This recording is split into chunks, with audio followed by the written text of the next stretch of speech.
देश इस वक्त बेहद मुश्किल दौर से गुजर रहा है।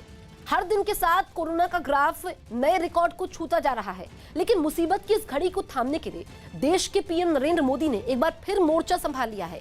कोरोना के खिलाफ लड़ी जा रही इस जंग को अंजाम तक पहुंचाने के लिए पीएम मोदी ने वायरस पर प्रहार का एक ऐसा प्लान तैयार किया है जो न सिर्फ कोरोना से करहा रहे तमाम राज्यों के लिए संजीवनी साबित होगा, बल्कि कोरोना की रफ्तार को थामने में भी ये प्लान कारगर साबित होगा।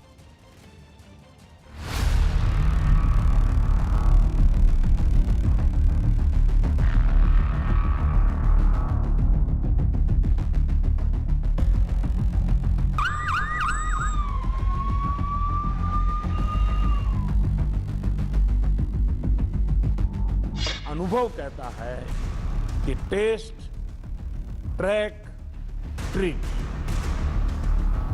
कोविड एप्रोप्रिएट बिहेवियर और कोविड मैनेजमेंट, इन्हीं चीजों पर हमें बल देना है।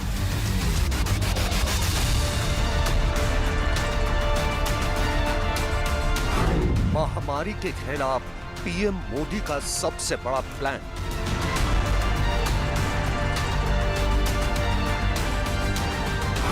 पीएम मोदी का वायरस पर ब्रेक लगाने वाला मंत्र।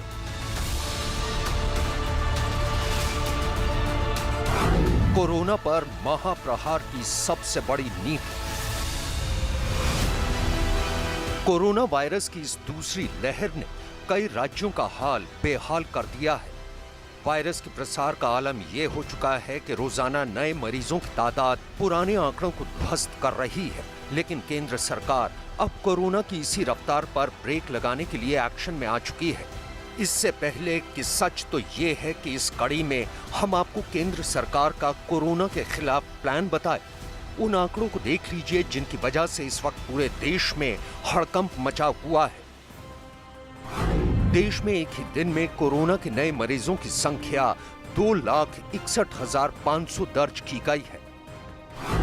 देश में एक ही दिन में कोरोना से मरने वाले मरीजों की संख्या 1,501 पहुंच गई है। इसके साथ ही कोरोना के कुल सक्रिय मरीजों की संख्या 18,01,316 तक जा पहुंची है। लगातार चौथा दिन है जब मरीजों की संख्या ने 2 लाख के आंकड़े को पार किया है। दरअसल कोरोना के ये आंकड़े इसलिए भी दहशत पैदा कर रहे हैं क्योंकि 15 अप्रैल से 18 अप्रैल तक नए मरीजों की संख्या 2 लाख से शुरू होकर 2.5 लाख को पार कर चुकी है। सबसे पहले 15 अप्रैल का जिक्र करते हैं। 15 अप्रैल को 2,07,39 मरीज दर्ज किए गए थे। इस दिन 1,038 लोगों की कोरोना की वजह से मौत हुई थी। 16 अप्रैल को कोरोना के 2,17,353 मामले सामने आए थे, जबकि 1,185 मरीजों को इसकी वजह से अपनी जान गंवानी पड़ी थी। 17 अप्रैल को कोरोना के 2,34,692 नए मामले सामने आए थे। इस दिन 1,341 लोगों की कोरोना की वजह से मौत हुई थी। 18 अप्रैल को कोरोना के कुल 2,61,500 मामले दर्ज किए गए, जबकि 1,501 लोगों की इस वायरस की वजह से मौत हुई। कोरोना की इसी रफ्तार पर ब्रेक लगाने के लिए केंद्र सरकार ने एक नया प्लान ऑफ एक्शन तैयार किया है। इस नए प्लान ऑफ एक्शन के तहत पीएम मोदी ने सबसे पहले मोर्चा संभाला वाराणसी से। वाराणसी में लगातार बढ़ रहे मामलों के मद्देनजर पीएम मोदी ने वीडियो कॉन्फ्रेंसिंग के जरिए एक बैठक की। अधिकारियों और जनप्रतिनिधियों के साथ आयोजित इस बैठक में पीएम मोदी ने प्रशासन को लोगों तक हर संभव मदद पहुंचाने के निर्देश दिए। साथ ही उन्होंने कोरोना के खिलाफ कुछ बेहद अहम हथियारों का जिक्र भी किया, जिनमें 2 गज की दूरी, मास्क जरूरी, 45 साल की उम्र से ज्यादा के सभी लोगों का वैक्सीनेशन, ट्रैकिंग, ट्रेसिंग, टेस्टिंग, सरकार और समाज का साथ। इसके अलावा सतर्कता ही बचाव जैसे हथियारों के बल पर कोरोना के खिलाफ इस जंग को जीता जा सकता है। और अनुभव कहता है कि test, track, treat, covid appropriate behaviour और कोविड मैनेजमेंट, इन्हीं चीजों पर हमें बल देना है।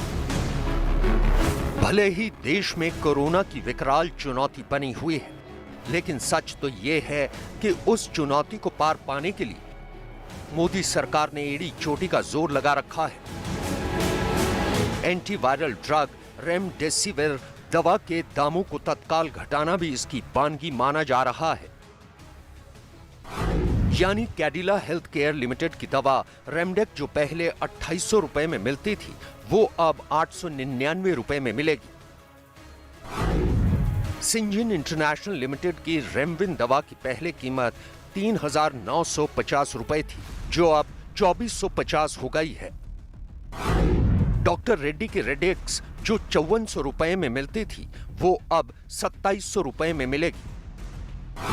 सिप्ला लिमिटेड की सिप्रेमी की कीमत 4000 से घटाकर 3000 कर दी गई है। माइलिन फार्मास्यूटिकल प्राइवेट लिमिटेड की दवा डेसरेम के दाम 4800 से घटाकर 3400 कर दिए गए हैं। जुबिलेंट जेनरिक्स लिमिटेड की दवा जुबिआर की कीमत पहले 4700 थी, लेकिन अब ये 3400 हो गई है।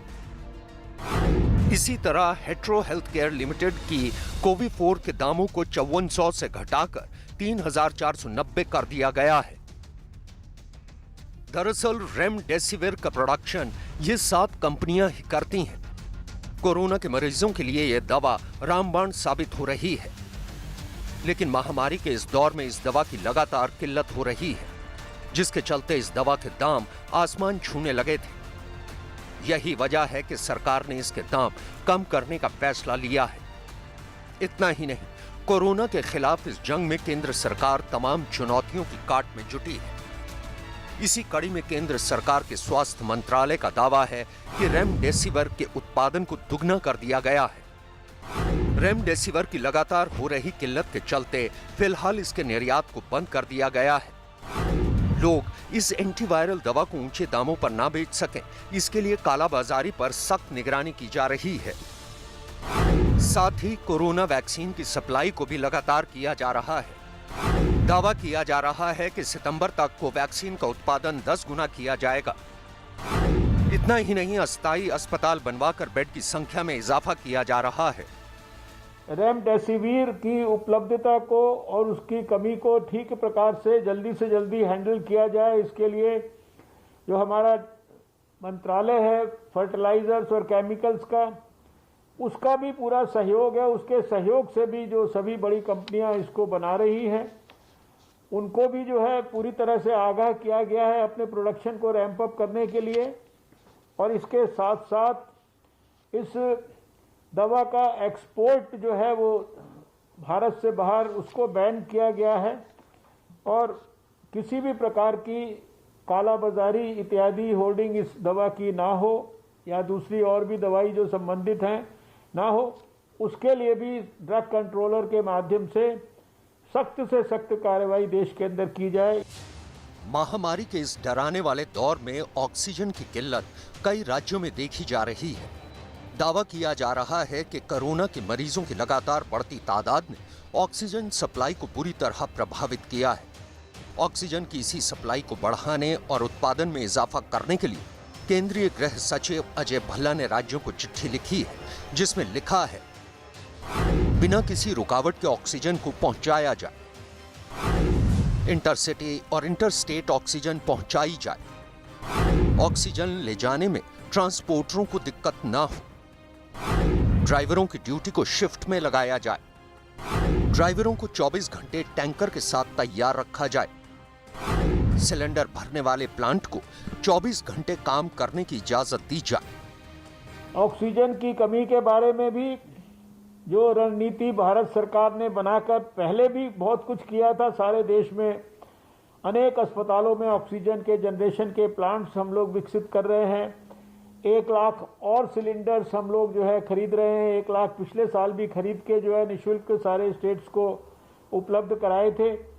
और अभी 30 अप्रैल तक का पूरा शेड्यूल हम लोगों ने किस किस प्रकार से ऑक्सीजन किस किस स्थान पर किस किस मात्रा के अंदर उपलब्ध होगी स्टेट्स को, और ऑक्सीजन के एक स्टेट से दूसरे स्टेट में जाने की जो प्रक्रिया है उसमें किसी भी प्रकार की रुकावट नहीं होगी, अनहिंडर्ड वो सब कुछ होगा। उसके लिए होम मिनिस्ट्री ने भी जितने आवश्यक आदेश हैं वो जारी किए हैं। देश के अलग अलग हिस्सों से कोरोना की डराने वाली तस्वीरें सामने आ रही हैं, लेकिन सच तो ये है कि इन तस्वीरों की जिम्मेदारी लोगों की लापरवाही है, क्योंकि इसी लापरवाही की वजह से कोरोना को देश में दोबारा पांव पसारने का मौका मिला है। मध्य प्रदेश के उज्जैन में नरेंद्र